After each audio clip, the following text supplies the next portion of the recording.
Olá, pessoal, tudo bem com vocês? Essa é mais uma aula do nosso curso de Laboratório de Física Geral 2 e esse é o experimento Velocidade do Som. Bom, como o próprio nome do experimento sugere, a gente vai determinar a velocidade com que o som se propaga no ar à temperatura ambiente. E para isso nós vamos usar um tubo de ressonância. Então nós vamos entender como que funciona esse tubo de ressonância também, ok? Bom, as ondas sonoras, assim como as ondas numa corda, que a gente estudou no último experimento, são ondas mecânicas, ou seja, são ondas que precisam de um meio material para se propagar. No entanto, né, as ondas sonoras, elas são do tipo longitudinais, né? O que significa isso? A oscilação, né, a direção de oscilação acontece na mesma direção de propagação.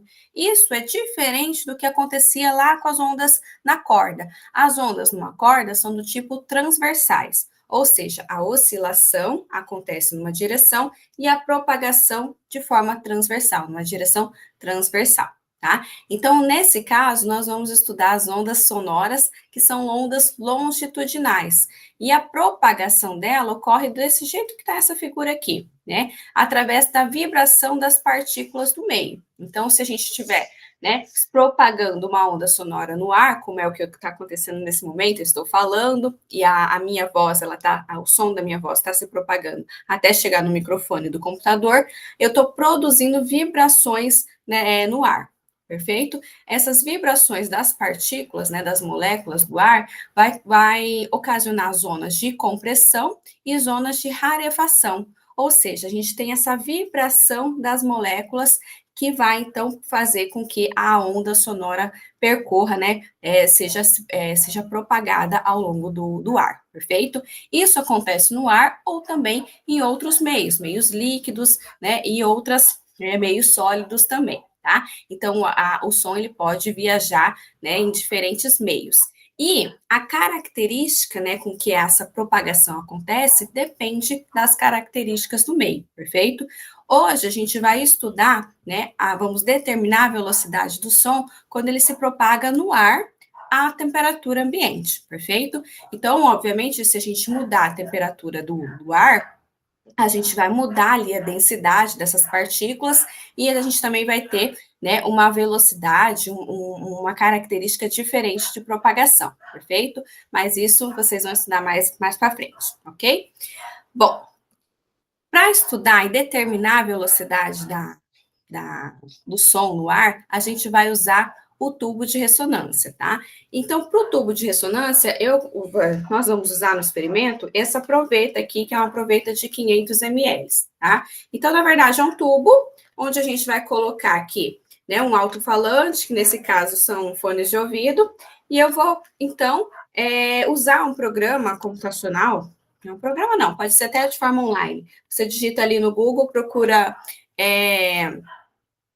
gerador de frequência. Então, vai ter ali vários sites que vão gerar a frequência que você coloca, você seta ali qual a frequência e ele vai produzir. Então, você coloca, né, espeta ali no computador e o seu fone de ouvido vai produzir uma frequência conhecida, perfeito?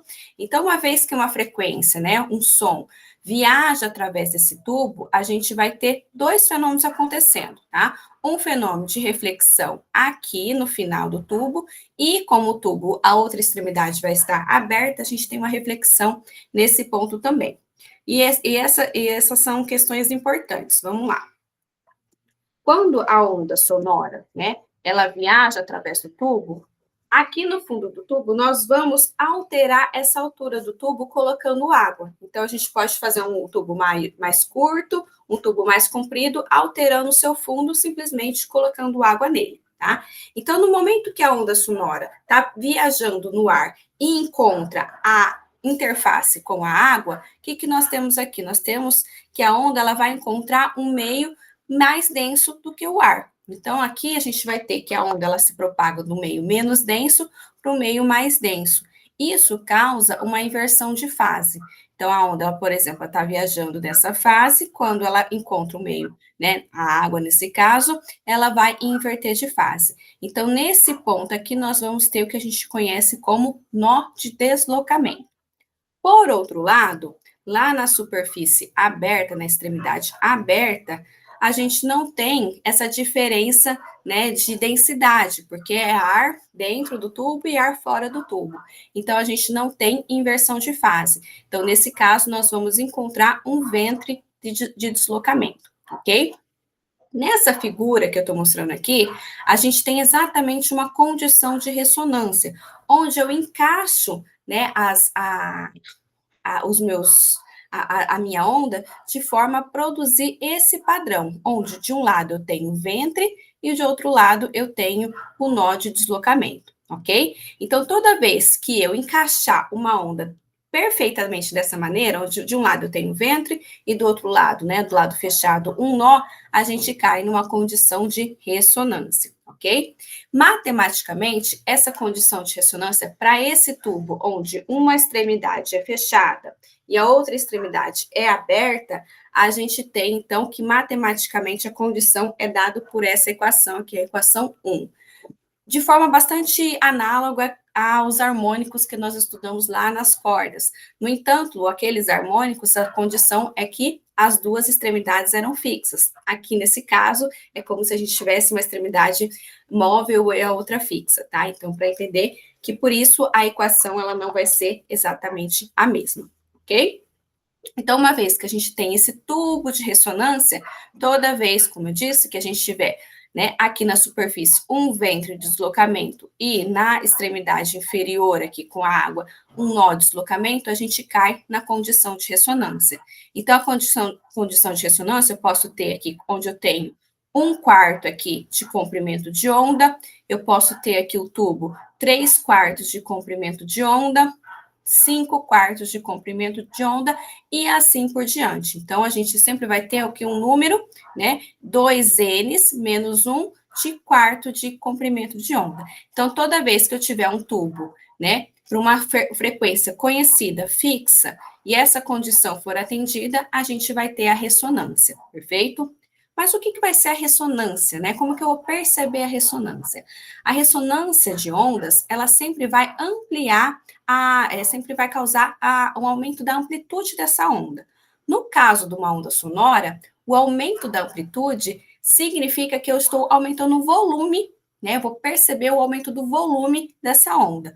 Ou seja, eu vou produzir um zumbido, né, aqui, né, de uma certa frequência conhecida, só que conforme eu vou colocando a água e eu atingir a condição de ressonância, esse volume vai ser ampliado. Então, eu consigo perceber, né, de forma, né, eu consigo perceber ao ouvir esse som. Então, conforme esse som vai aumentando a amplitude, ou seja, vai aumentando o seu volume, né, não que eu esteja aumentando no computador nada, simplesmente vai aumentar devido à condição de ressonância. Então, eu vou colocar o volume fixo ali na hora que eu pedi para o meu programa gerar a frequência, eu vou perceber o aumento de volume pela condição de ressonância.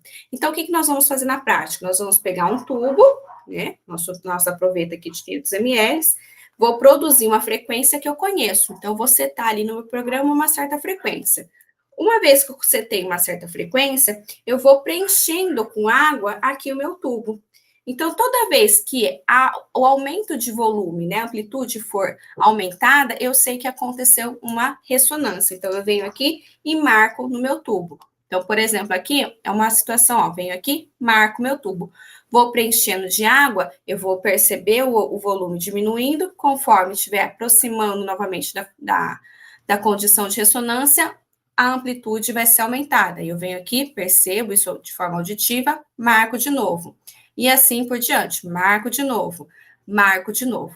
Ou seja, na prática, o que nós vamos fazer? Nós vamos marcar no nosso tubo essas distâncias entre a condição de ressonância, que é exatamente a distância de meio comprimento de onda. Ou seja, eu consigo determinar, depois pegando uma régua e medindo essa distância, e multiplicando por 2, eu consigo encontrar o comprimento de onda.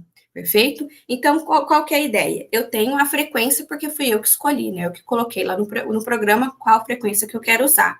E consegui determinar de forma experimental o comprimento de onda, perfeito? Sabendo a frequência e sabendo o comprimento de onda, a gente consegue calcular a velocidade de propagação dessa onda.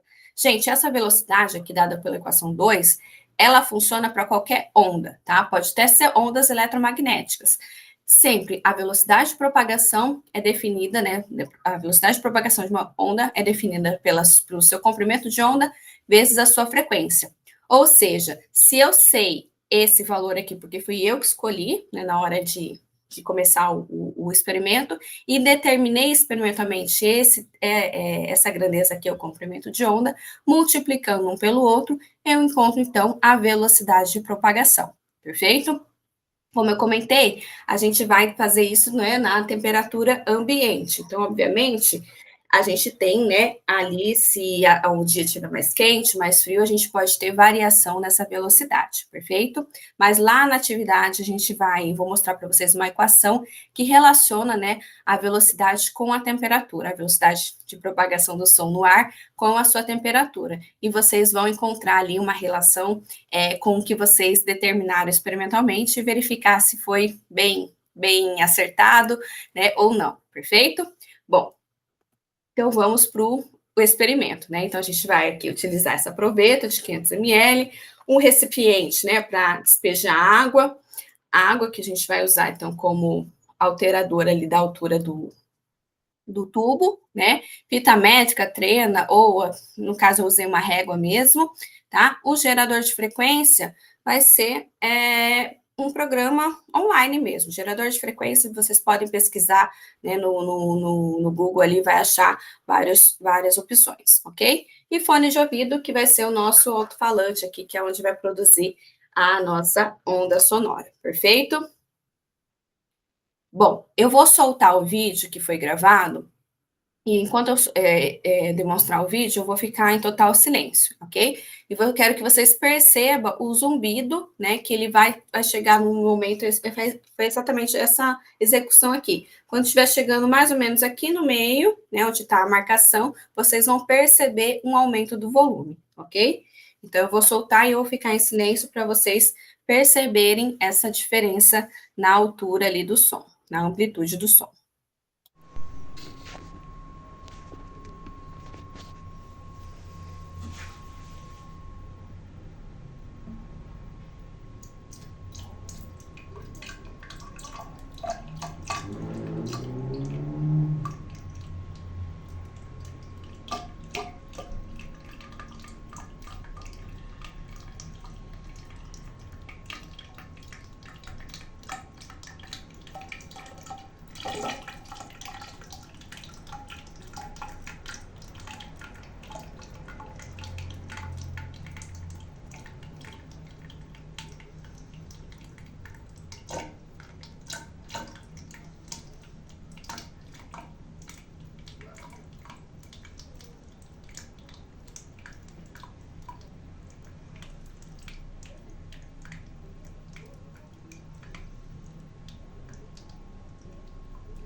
Então, vocês perceberam que o som ficava mais alto conforme chegava, né, a altura da água chegava nessas marcações aqui, ok?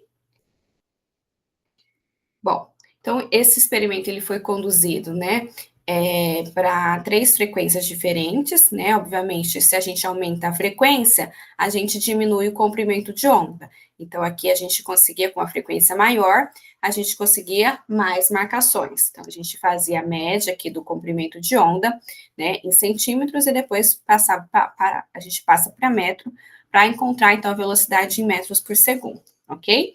Então, aqui os valores de frequência em hertz, né, e os valores que foram medidos das marcações, que é o valor de meio comprimento de onda. Lembrando que essa configuração aqui que a gente obtém, ok? Então, uma vez conhecendo, né, o comprimento de onda e a frequência, simplesmente multiplicar um valor pelo outro para determinar a velocidade. Uma forma muito simples, porém bastante elegante de determinar a velocidade do som, ok? Bom, pessoal, então a gente encerra aqui o experimento de velocidade do som e vocês têm, então, os resultados, né, e o vídeo para realizar a atividade número 6. Bom, bons estudos e nos vemos na próxima aula. Até mais.